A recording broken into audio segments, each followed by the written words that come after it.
everything. Something about your love.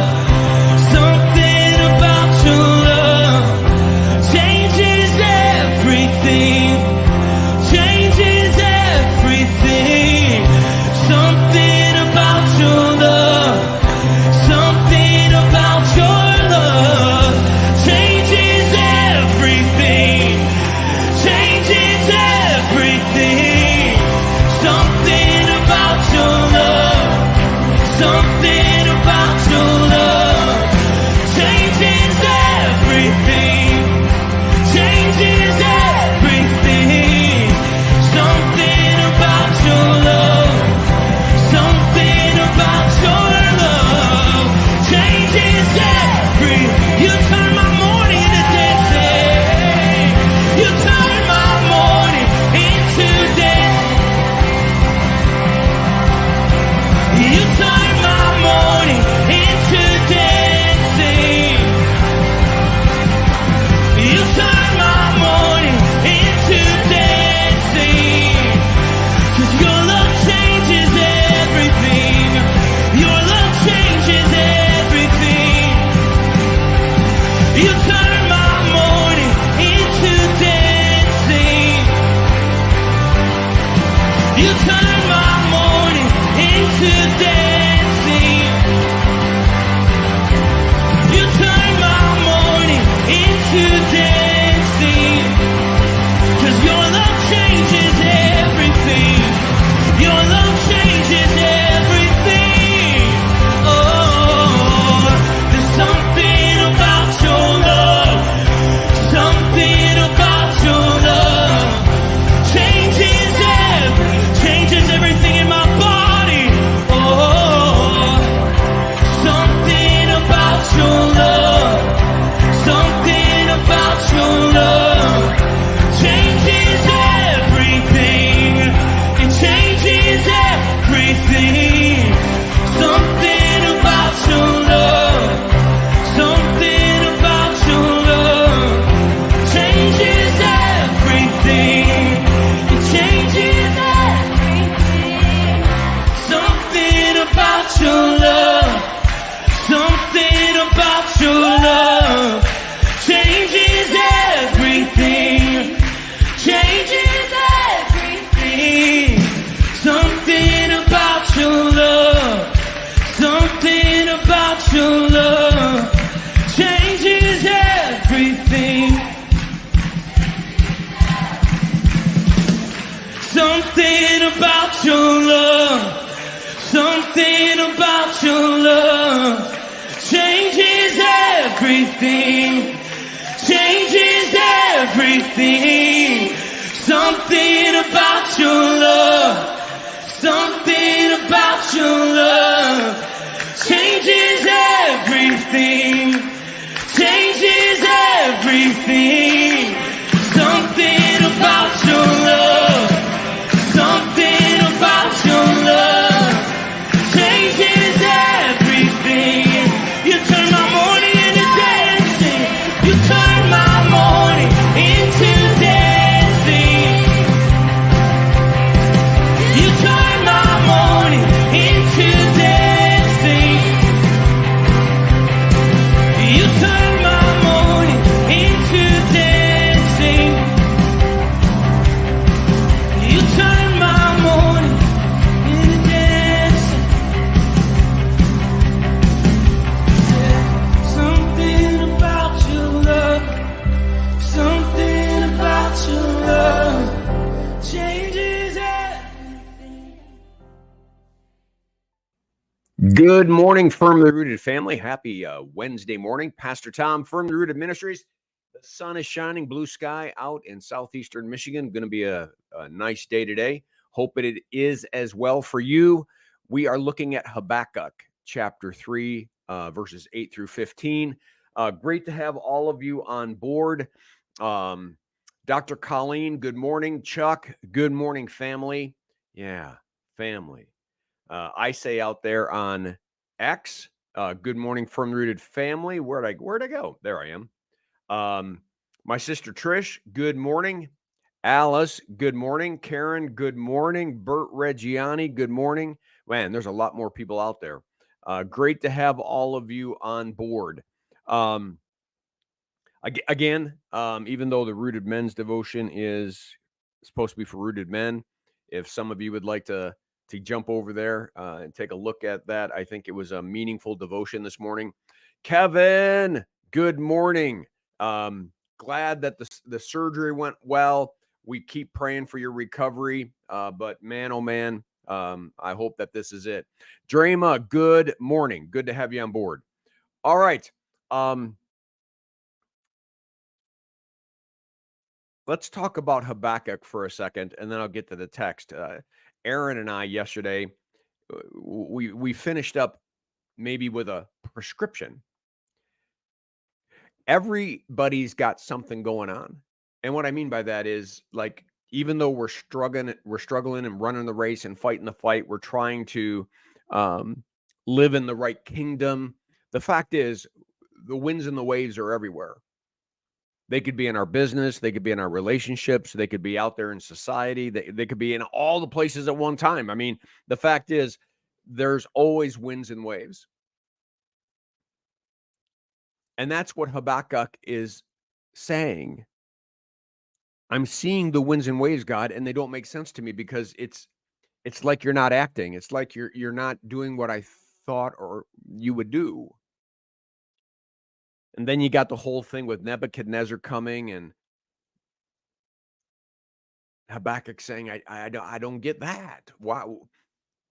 As Aaron says, why would you take somebody more evil than us to punish us? And then he clarifies that he's going to take care of Nebuchadnezzar too, because in his arrogance, he has forsaken God and he has forgotten where he got his authority and power, and he's going to be humbled. And I mentioned that in Deuteronomy, one of the most repeated phrases is remember. Said another way, do not forget. But I like the positive. Remember. In the midst of a storm, we have to remember the God who has calmed storms in the past. Amidst the chaos, we need to remember a God who has entered in and caused the chaos to go away. We have to remember the God who has redeemed and saved Israel out of Egypt, brought them into a promised land. Did miraculous things in order to free them, that God fed them manna and quail in the desert for 40 years, that God provided them, protected them, we got to remember. Because see, they were living in troubled times too.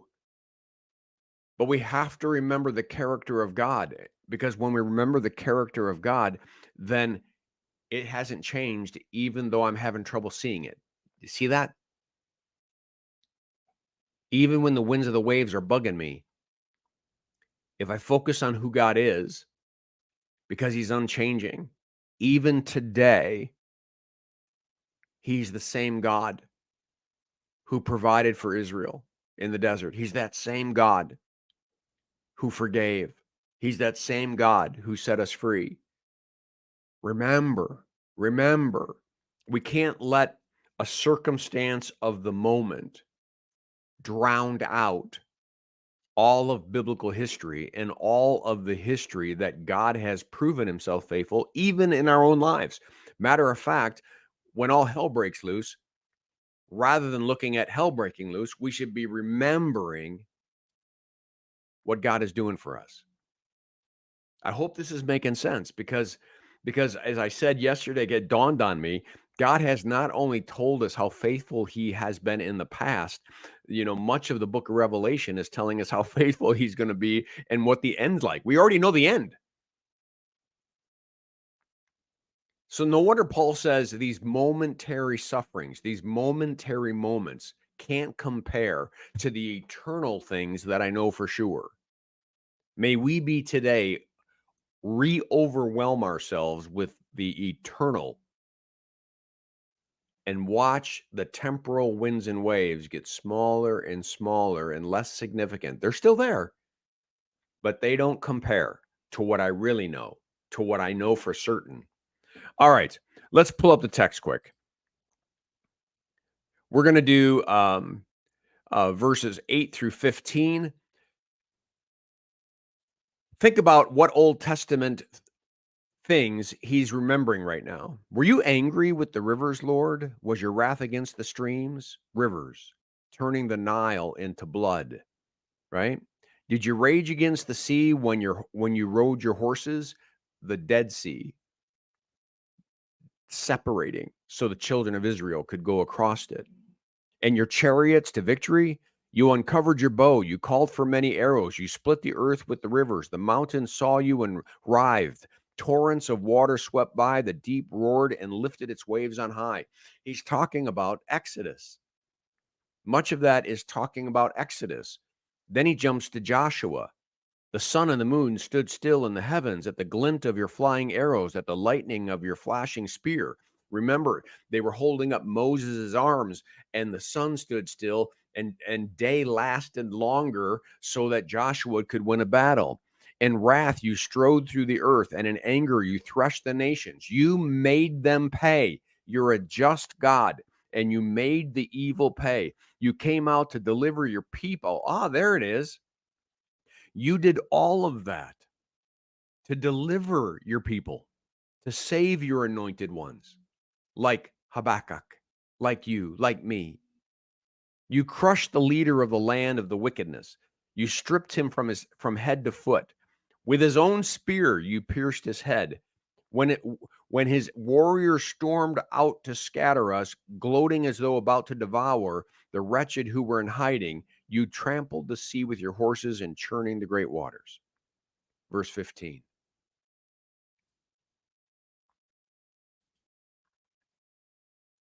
Remember God's faithfulness. Remember when I say often that sometimes we see better when our eyes are closed? I don't mean that like a child who covers their eyes because they think somehow, like an ostrich, they're escaping the reality of the moment. What I mean is, because there are two kingdoms, there is a reality that is more significant to than the temporary one in which we're living.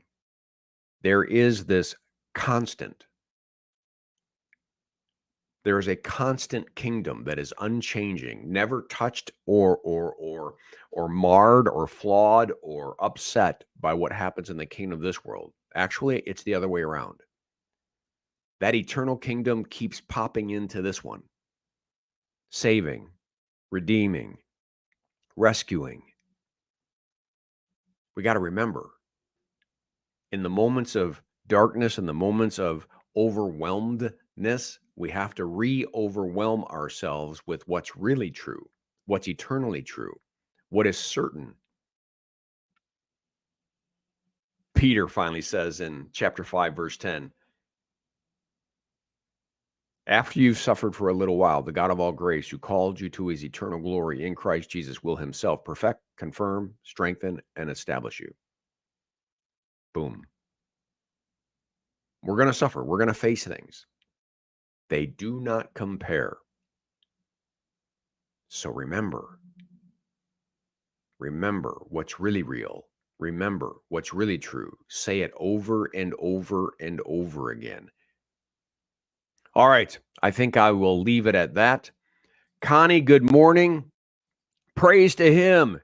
Here as praise. Otherwise, I come as homeward bound. Yes, yes, yes, yes. All right. I think that's it. I'll be back at about 20 minutes for prayer. I hope that this devotion was a blessing to you. Have a great day. Make it a firmly rooted day, and may someone see Jesus in us today. Peace.